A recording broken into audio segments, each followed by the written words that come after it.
If Deus Caritas Est spelled out the Christian answer to the human need for love, his second encyclical, Spe Salvi, or Saved by Hope, addressed the question, what is the purpose of life, and how certain can one be of the promise of heaven?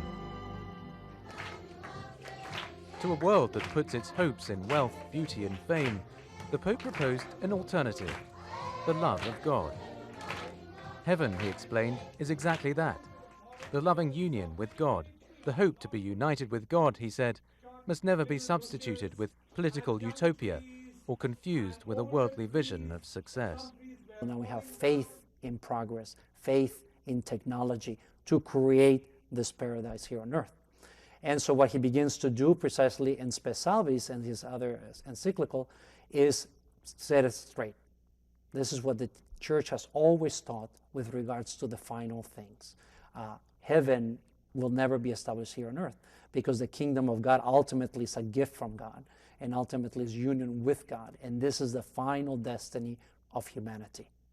Christians are called to work for the kingdom of God on earth, but remembering that the final destiny of humanity is the union with God in heaven.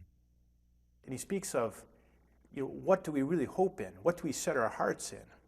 And as Christians, we have to practice this effort of yearning above all to see God himself in heaven, something just beyond our imagining and beyond anything that we've seen in this life. And nonetheless, we tend to want to settle for something much less, for something in this world. Like we set our heart on progress.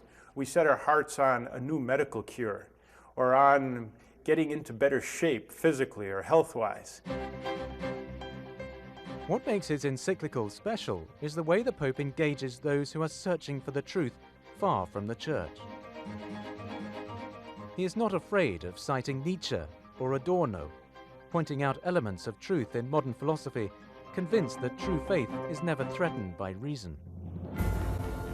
Aware that many see Catholicism as a set of prohibitions, Pope Benedict has undertaken to explain the fundamentals of the Christian faith in a fresh way, underlining that the Christian message is above all one of joy. That joy comes from living in friendship with Christ by embracing his teaching. As he steers the bark of Peter, the Pope is a messenger of hope and of joy. But the burden of responsibility on his shoulders is immense. He has to navigate some very troubled waters, and his closest collaborators say he takes it to heart. From time to time now, as a Pope, I see him. I had a supper with him, and I see he's friendly. He is of good humor. But if he speaks about some things in the Church, then you feel that he is suffering because of this. Pope Benedict explains that to follow in the footsteps of St. Peter means to learn patience and humility.